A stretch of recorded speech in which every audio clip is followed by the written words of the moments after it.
Picking up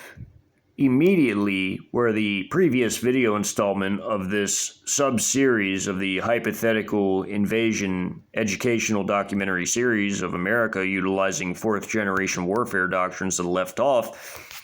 the PLA troops of the 190th Combined Arms Brigade, 118th Combined Arms Brigade, and the Armored Battalion committed from the 53rd Combined Arms Brigade that had partaken in the conquest of the Tinker Air Force Base early on in the battle at Oklahoma City, Oklahoma, had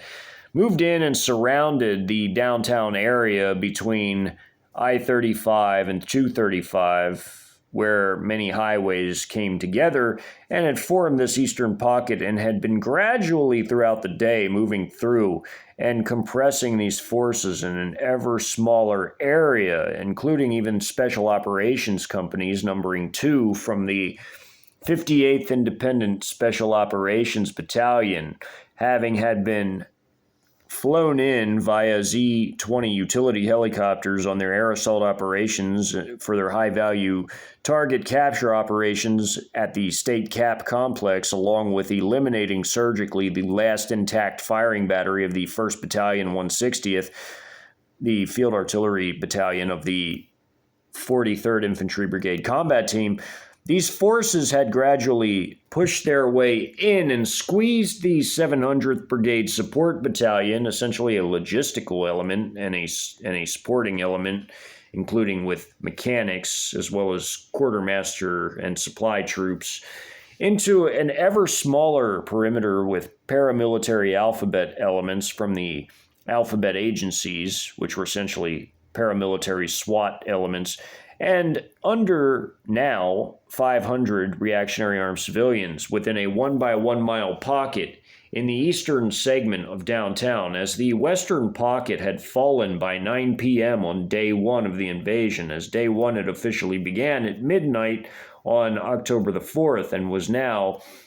nearing midnight of the 5th, which would initiate day 2 of the overall invasion. Although the downtown pockets held out the longest because heavy firepower was not sanctioned for use in these areas, as they were encapsulated by many key highways, and great care was taken not to destroy the highway infrastructure, as the external prongs of Group Armies 7 through 13 was to pass through on I-35 on their way north to Kansas, even shedding the 10th PLA Group Army from this prong to relieve the 58th to be able to move to the northeast to capture Cushing and also Tulsa. This area was being methodically, gradually cleared, building by building, block by block, by the vehicles and troops of combat engineers, 2 combat engineer battalions from the one from the 190th, 1 from the 118th, and also mechanized infantry with 1 battalion from the 190th and another from the 118th, with an armored battalion as well from the 118th, and the other armored battalion from the 53rd coming from the southeast into the eastern pocket area to surround it from the south and slightly east. They had pushed their way in, and the special operators had gone beneath the city into its labyrinth of underground maintenance tunnels and sewers and catwalks to basically cut off the western pocket by interdicting supplies and personnel from the eastern pocket, attempting to resupply them, which had been a complete success up to this point, although the fighting underground would take on a characteristic of its own, as different dynamics would be in play underground than above ground, seeing the PLA lose a little bit of their advantages, which would cause them more instances of casualties in this fighting underground than were at any one of the individual combat actions occurring throughout the map. Although all of the combat actions that occurred throughout the above-ground map would be more than would be suffered underground, the underground casualties would come very close to all of the combined casualties that occurred above ground. as the PLA Special Operations Company of the two that had conducted the high-value capture operation in the Cap complex would suffer 22 KIAs and also 30 WIAs, despite the fact that these were battle-hardened elite troops that had ample combat experience from the Syrian civil conflict and were among the most elite troops in the world. Little could be done when weapons like AT-4s, of which the 700th Brigade Support Battalion had stocks of as they were to supply the combat elements with these, also hand grenades, and all types of weaponry utilized by crew serve and individual weapons from 5.56 caliber to 7.62 NATO all the way up to 50 caliber ammunition. As these forces were receiving their baptism of fire, even though these were non-combat troops, they were engaged in heavy combat as their battalion had essentially been broken up into smaller, unorganized elements as they were now fighting for their lives in the downtown area, and the fighting here was quickly coming to its end. As midnight approached, between 9 p.m. and midnight, they were the official last pocket to fall in the fighting above ground, as the combat here was being conducted in a careful manner by the PLA in an attempt to preserve as much of this downtown area as was possible for its future use as the red zone, the PLA's equivalent and the CCP's equivalent to the American green zone in Baghdad. Although great care was taken not to completely destroy this part of the city, certain actions just couldn't be helped, as there were points in time where heavy weapons had to be used on certain buildings, although not in great quantities, but they were utilized, and great care would be taken after the fighting to repair said buildings. As we go back to the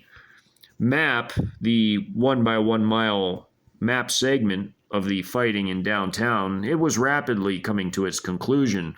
with certain platoons reaching their limit of advance after having pulled security around their previously Molotov vehicle. This platoon of vehicles now had moved into their limit of advance after a dismounted squad from this platoon had moved into this building here and upon the roof had fired down at the personnel holding this barricade. These troops that were holding this barricade from the 700th Brigade Support Battalion, in addition to the troops in the foxhole manning the machine gun nest as it had an interlocking field of fire with this trench system and this foxhole, and tactically was supposed to be able to provide a somewhat adequate defense. And this was only the case with dismounted troops and wasn't necessarily the case when it came to vehicles, as the armor had no problem dealing with these forces, as the anti-tank company of the 53rd Combined Arms Brigade's Armored Battalion had fired HJ-10 anti-tank missiles into the area, which wreaked havoc on vehicles and personnel. All of the fighting, of course, ISR directed as it pertained to all of the weapon systems employed, from the mechanized infantry personnel and troops and vehicles, to the combat engineers, troops, and vehicles, which were rapidly clearing buildings and as well as moving up as troops cleared buildings in a tactical manner. As the combat engineer platoons here and here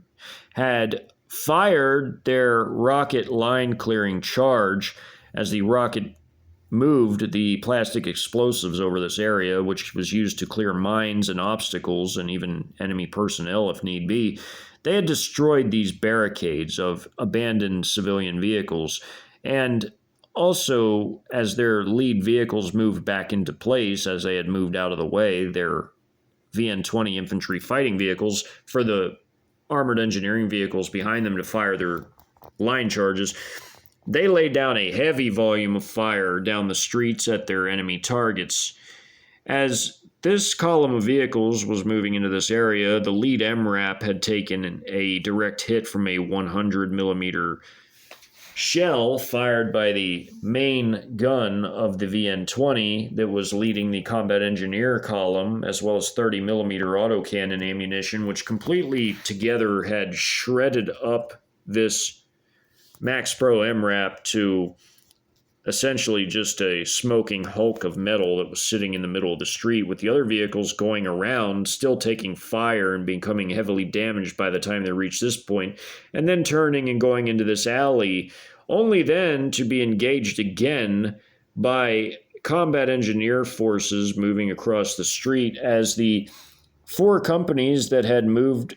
from this building to this building, which was 5 that went into this building, with 1 going onto the roof, with 4 going into this building, the roof squad providing tactical overwatch for these 4 to cross the street safely, as the vehicles of this combat engineer platoon moved up even further and were engaging this barricade area with the heavy weapons aboard the VN-20, including the very potent HJ-12E anti-tank missiles, that there was a protected missile on a rail system on each side that was protected by ERA plating. They fired these weapons into this area and completely destroyed all of these armed civilians, including those that had originally fled into this building and were chased into this large office building as the combat engineers crossed from this megachurch parking lot into this building to clear it, causing them to flee into this office building. And then they had fled out of that building as the combat engineers were in hot pursuit, only to then be hit by the combat engineering vehicles of this combat engineer platoon, including their infantry fighting vehicle leading the procession of their platoon vehicles, as special operators literally just off this map were firing into the barricade from the west, as they were doing to this barricade and personnel as well, who were all KIA'd by this point, as these special operators were using HJ-08 anti-tank missiles and also firing rocket-propelled grenades and firing their tube-fired 35mm grenades from beneath their QBZ-95 and 03 rifles. As early on in the fighting, these armed civilians had fled down this alleyway and into this manhole right here that led to the sewers, as did these personnel that survived being fired upon by the special operators just off the map, with a few being cut down. They, along with this group here, fleeing from the armored infantry companies of the armored battalion from the 53rd that included these tank platoons moving into the area from the east, had also likewise fled into a manhole cover into the sewer system right here, as many of their number had been diminished by the heavy firepower coming from the VN-20 infantry fighting vehicles and heavy machine gun equipped Type 89As of the platoons of vehicles, with the VN-20s unloading with their 100mm main cannon, as well as their 30mm autocannon and 7.62 by 54mm turret-based coaxial system, and their rail-based HJ-12E anti-tank missiles, which could devastate not only vehicles but also a large grouping of enemy personnel as well. As the other group fled alongside this building, shells from the tanks had been coming in and hitting into this building, mostly Frag T shells, to try not to destroy too much of the building, but were wiping out personnel of these 40 troops that were inside and firing across the park at them in support of their personnel in the park that had been dug in within the time allotted to them to do so. The tanks also fired their heavy turret-based 12.7mm W85 machine guns into these trench systems, as well as the coaxial 7.62 by 54mm machine guns and Frag T shells, which landed throughout this area, and heat shells fired into these MRAPs, along with CH-901A loitering munitions crashing into them as well, as one had crashed into these armed civilians fleeing the area, along with the tank shell impacts and heavy machine gun fire from the armor. They had all been cut down by the time they reached this point. They didn't even make it into the building, with these others behind the building afforded a higher degree of safety in running into this area, although these were hit by 2 HE warhead-laden CH-901As as they tried to get into this office building here, and they never made it, this group.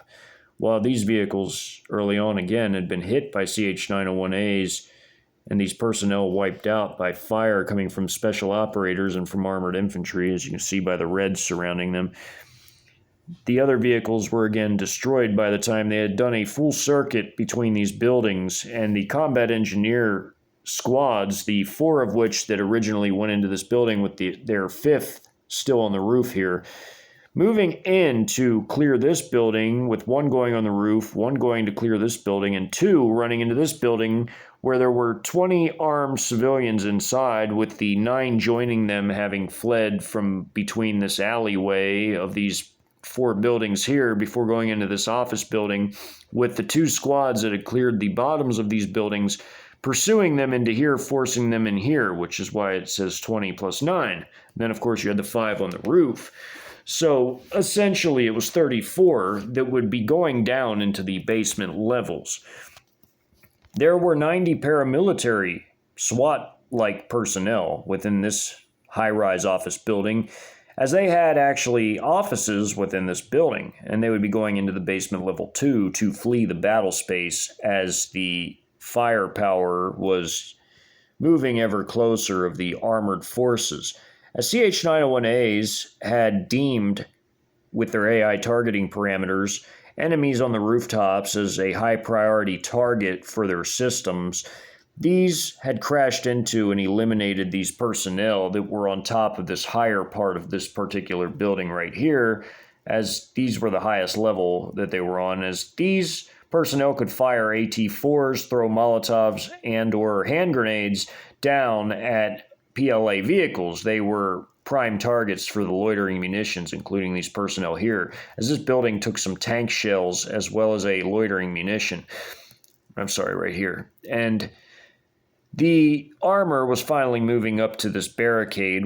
and this park as well, which would be the limit of their advance, as the armored infantry would be moving in and clearing this last particular area, as the combat engineers' limit of advance was right here. By this point in the battle, most of the heavy fighting above ground had swiftly come to an end, although the fighting in downtown had lasted much of the day. The PLA forces that had moved into downtown had finally gotten to their absolute last segment of it that needed to be cleared, this 1 by 1 mile segment, as the special operators just off the map had descended into the sewers to interdict supplies moving from the troops of the 700th Brigade Support Battalion to the Western Pocket, with 1 company staying above ground and engaging these armed American civilians and other personnel manning these barricades, and the armored infantry firing from the south into this particular area as well. Everything ISR directed, hence there were no friendly fire incidents, and the vectoring of fire was highly coordinated. And the CH-901A loitering munitions had themselves also contributed decisively to hitting key enemy personnel as it related to the American defenders, mostly on rooftops, but also vehicles such as these that crashed into these 2 Max Pro MRAPs onto their roofs, destroying them with their HE warheads, and also on this barrage on the level being and also destroyed by loitering munitions as well, with heavy ground-based firepower wiping out most of the forces on the street level, and some that were firing out from the buildings, with even some loitering munitions also hitting personnel running and fleeing from the armored infantry forces firing to the north, including these personnel that left this alleyway attempting to get into this building, but all were hit and KIA'd, with these vehicles being hit on the street level trying to flee as well from the armored infantry. They were forced to do a circuit around this building and into the alley and back out again, only to be wiped out. As they were running out of room, they were running out of time, and the battle above ground, for all intents and purposes, had finally been won by the PLA after a grinding battle throughout the downtown area, which lasted much of the first day of the invasion. As the Battle of Oklahoma City, Oklahoma would officially be over by the end of day one, there would be residual instances of combat occurring in day two. Some of the last fighting that would occur on day two would be the end of the fighting below the downtown area in the labyrinth of sewers, maintenance tunnels, and B2 level basements, as the foundations of many of the larger buildings extended deep below the city streets, as well as small groupings of armed reactionary civilians that didn't fight on the first day emerging to try to fight within small groups by day two, only to be completely slaughtered as they would be identified and eliminated quickly, as the ISR assets would still be in full operation and they would be spotted and dealt with quickly by the PLA. Beneath the city, at this particular time, as the special operations troops had made it into the maintenance tunnels that extended below the street level, as well as the basement level twos, these being staircases of which, and thinner maintenance tunnels that wrapped around the basement level twos, with the catwalks outside of that extended along and over the main sewer lines. These forces would essentially be fighting the final main struggle within the scope of this particular battle. As below the future red zone, as the red zone was the downtown area, both east and west, that had been tried to be captured with minimal damage to it, as the infrastructure was sought intact for use by the PLA, minus some tiny surgical strikes, such as on the National Guard Joint Forces headquarters early on in the battle, as well as some of the tank shelling that even occurred. The area below the city also needed to be secured, and as quickly as possible, so that the entryways that led into the main sewers that were beneath the downtown could be blocked off to prevent infiltration of any partisan, guerrilla/insurgent type elements from entering in this area and moving above ground into what was supposed to be a fortress city, which would be the red zone, which was to be walled off and become the nucleus of future CCP colonization operations of this particular area of the country. As Oklahoma City, Oklahoma was to become, at least within this particular area, one of the key red zones in this portion of the country, as there would be many red zones in many cities. The PLA troops of their elite special operations forces, despite their high level of training and combat efficiency and proficiency, and even high levels of experience obtained during the Syrian civil conflict, as it was open source information that PLA elements like the Night Tigers, as China had illustrious names for many of their special operations forces, had done several deployments in the Syrian civil conflict. Some of these troops had rotated through that unit and were now part of the 58th Independent Special Operations Battalion of the 58th PLA Group Army, and were thus in heavy combat beneath the city streets. Although they could utilize their ISR assets, as in their quadcopter reconnaissance assets, being that they were in such a confined space, even though this was the widest parts of the sewer system and maintenance tunnels, these could be shot down more easily in such a small, confined space. Although their robots also added to the ISR capabilities, as they had cameras mounted aboard them for aiming their W-85 heavy machine gun. The robots had been brought down by the robotics operators of the robotics section that had been earlier deployed with the two companies to help in their high-value capture operations, with half of the section within this particular segment being a 500-meter by 1-kilometer segment below the city streets, as they had infiltrated into this area with another platoon infiltrating, coming down here, down this ladder and manhole cover, another squad coming down this way, half squad,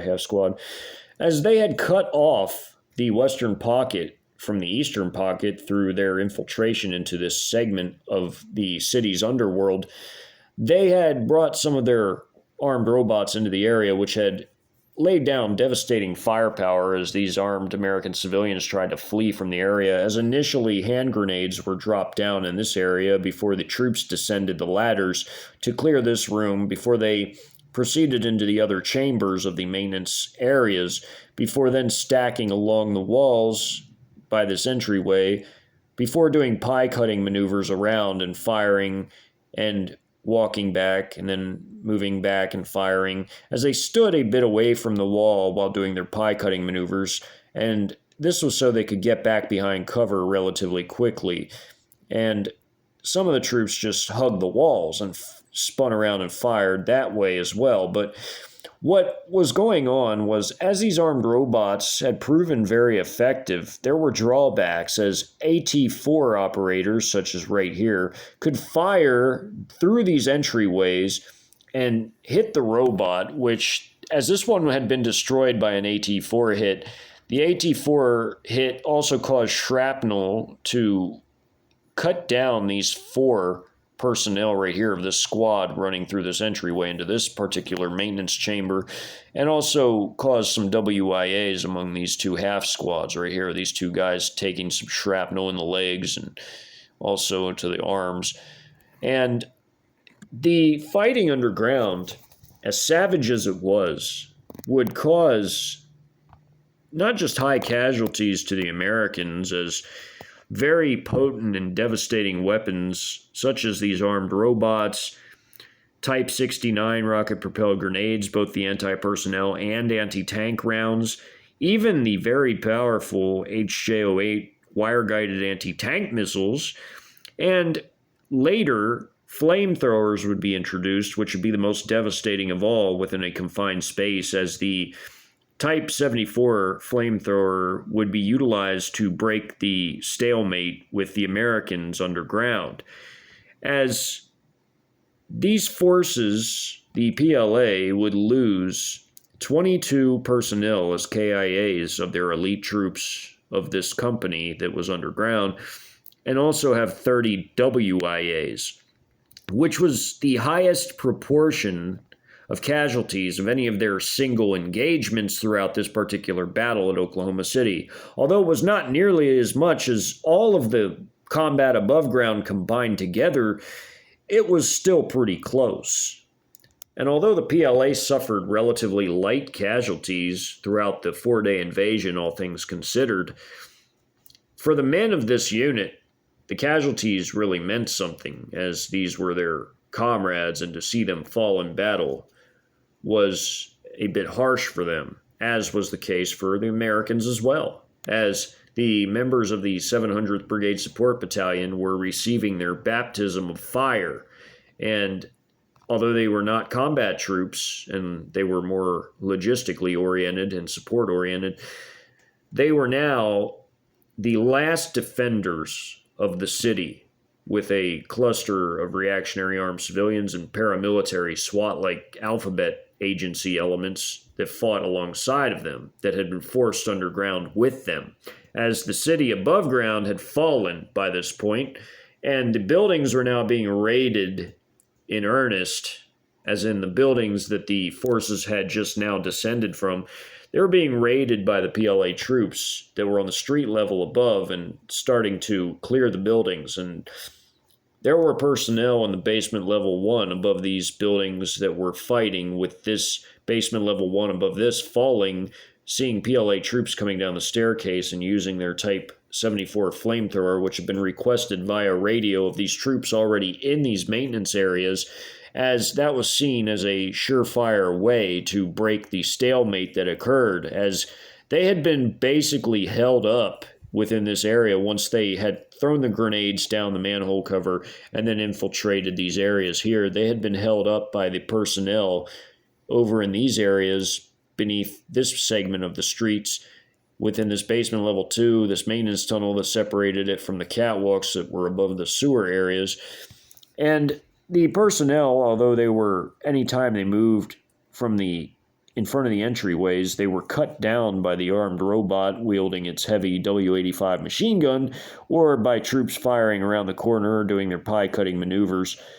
they basically were putting up a hell of a fight themselves, firing an AT-4, for example, at this one and destroying it and cutting down some of the troops in this particular segment of the larger battle with shrapnel, because this was a bigger battle than just within this 500-meter, about 1 kilometer area. There was more happening to the north and to the south of this particular area.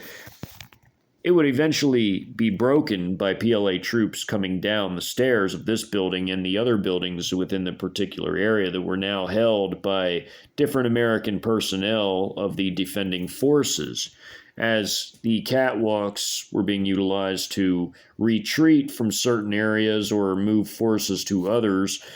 such as these forces retreating from the fire coming from this particular area, as the point man here was firing this way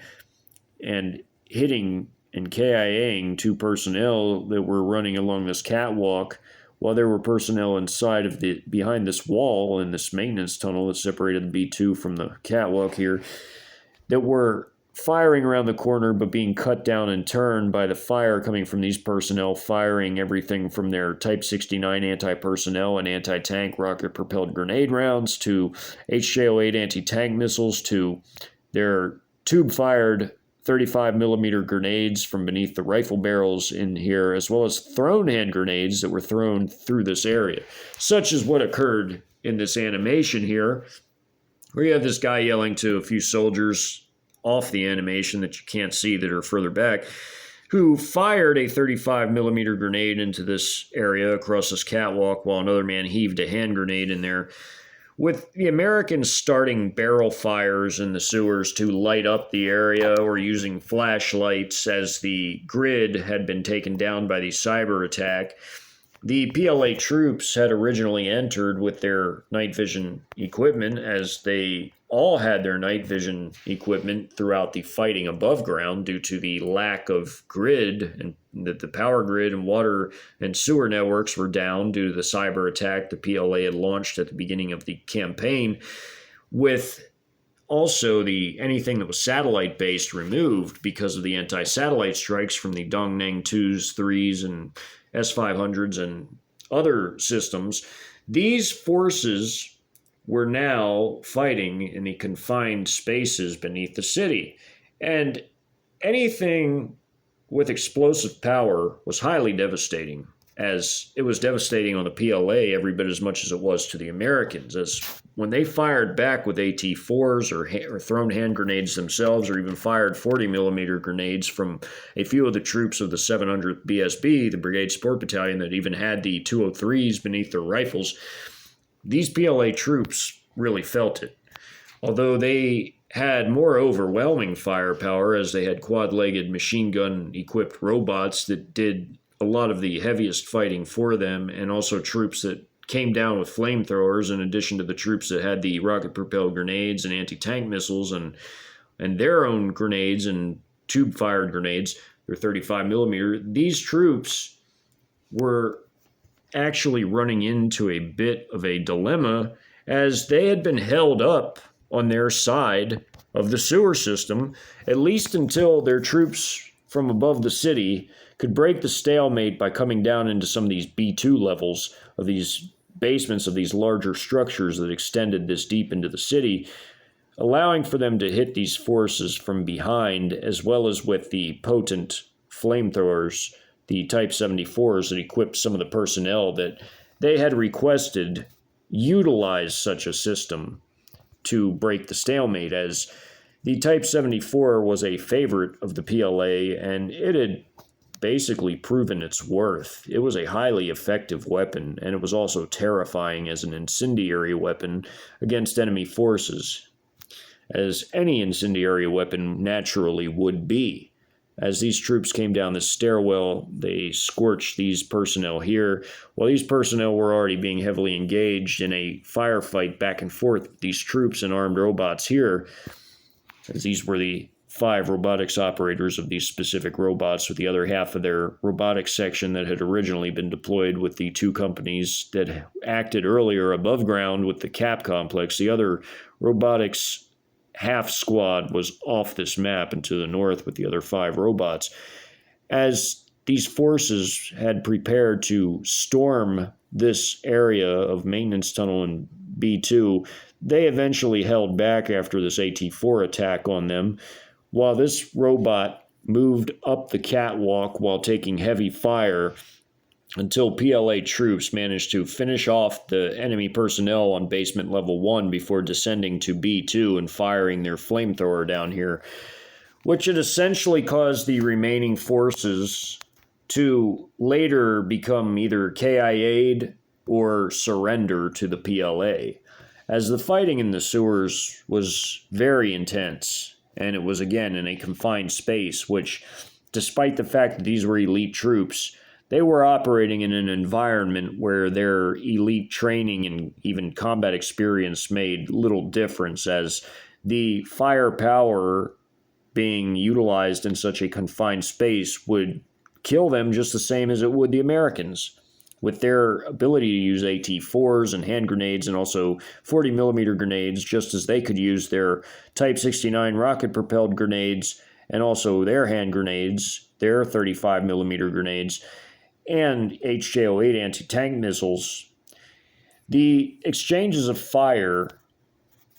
produced a heap of bodies over time as the combat continued in the sewer. And although the PLA lost far less than did the Americans were able to hit back at times with their own explosive weaponry, which was the reason why there were 22 PLA KIAs among their special operators and also 30 WIAs, which, when you combine both numbers, was a relatively high proportion, or about 1/3 of the entire company that descended into the maintenance tunnels to even fight these personnel in the first place, out of the company that had gone down after them to interdict and cut off both pockets from each other beneath the ground. As these tunnel networks and sewers were being utilized by the 700th Brigade Support Battalion troops to ferry supplies beneath the battle lines above to the embattled forces in the Western Pocket, but eventually being cut off,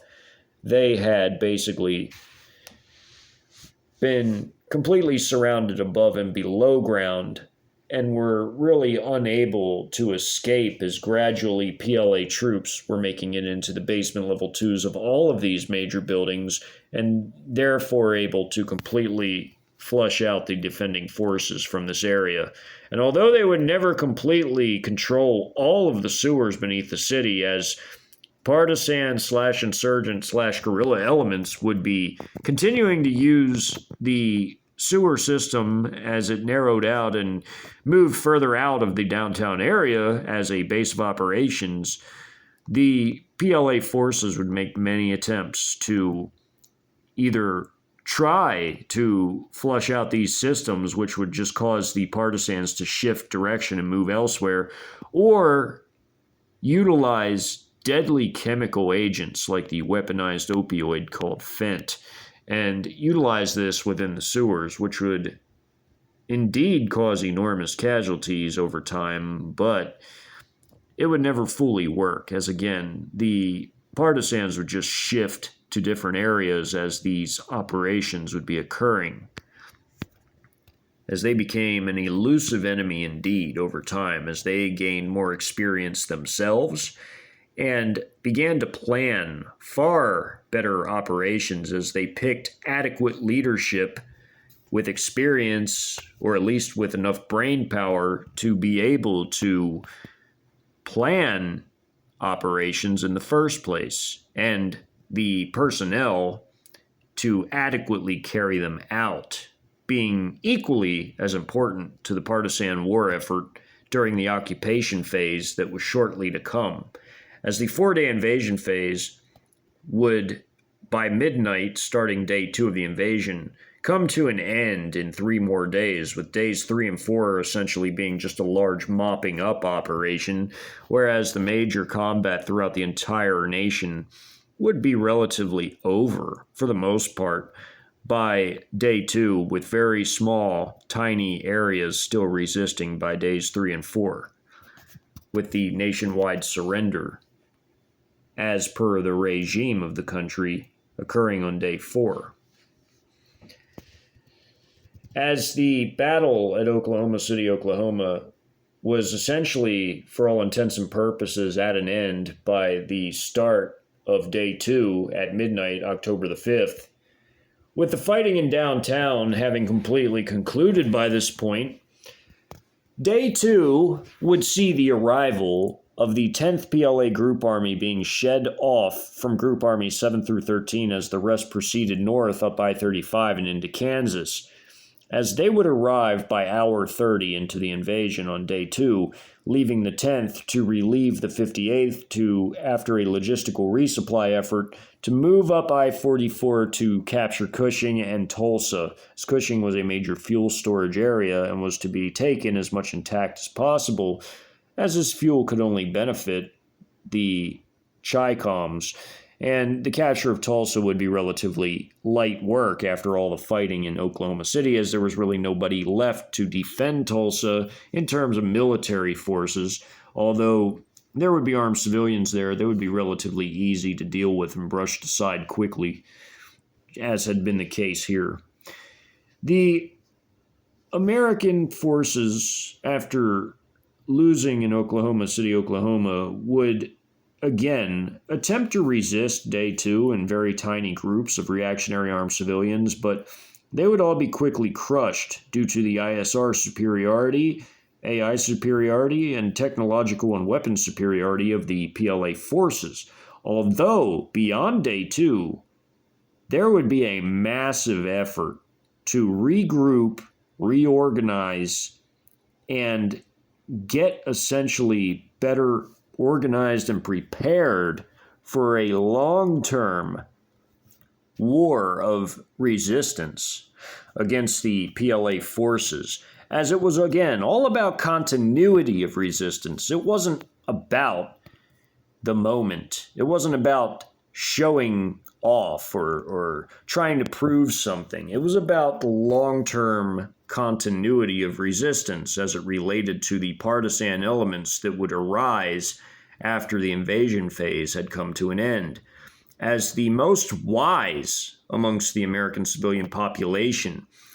would be gathering together and delegating responsibilities among people that were experts within their fields, as well as people who could be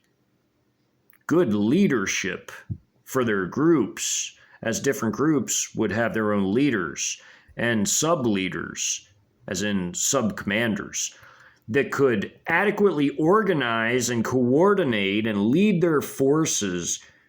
with some measure of success, with something to show for it. As the reactionary armed civilians had no plan, no actionable intel, they lacked the heavy weapons to even be effective against modern armored forces that were advised by AI and also aided by AI-guided weaponry, like loitering munitions for one, and also air power, immense air power and artillery power, and had every advantage over them. This would require there to be better planning and gathering of intelligence, as the PLA, after the invasion phase, would begin to shift their operations from an invasion to an occupation, which would involve policing-type operations and patrols from their soon-to-be established FOBs and mega-FOBs and combat outposts and checkpoints throughout the country. This would make it easier for better armed and better equipped partisan elements over time to be able to effect some kind of changes. Although at first their casualties would be extremely morbid and a monstrosity. Over time, their experience and skills would be refined by the fire like fine gold, and they would begin to acquire better and better weaponry over time as well, from anti-tank guided missiles to air defense man-portable shoulder-fired systems, and more. Although it wouldn't happen overnight, it would happen over the course of months to years. Some of these groups sooner than others, although other groups would be outright completely wiped out, while others would last longer. Again, the casualties would be a monstrosity. It would be heinous. But over time, the partisans would level out with their occupiers as the more experienced and better equipped groups would organize and conduct far more professional levels of operational capabilities than would they at the very initiation of the occupation, who would mostly be slaughtered for their lack of capabilities and effective weapons and planning. Although more professional groups would have their own reconnaissance elements and planning staff, and would therefore have operations that would be conducted far more smooth than those of other groups, casualties would still be relatively heavy early on, and would be heavy well into the occupation, before the tide would begin to shift a little bit more in favor of the partisan groups. This war would not be an easy war. This war would be full of suffering, full of mountains of death for the occupied. And although the professional military forces, like in most wars, would suffer far less casualties, eventually, even losing tens of thousands over the course of years would start to affect public opinion back home, primarily in China, but also of the nations that were allied to it that opted to stay due to political pressures or other reasons, and would cause the wheels to turn as certain decisions would need to be made in regards to the status of forces in the occupied land. It would be a matter of outweighting the occupation forces. Although they couldn't outright defeat them, could they be outweighted? That was the big question. As the invasion would turn to occupation, which would last many years, as the phase of war would shift from a rapid war of surprise, shock, and awe to one of long-term patience and losses. Next battle, the Battle of Waco.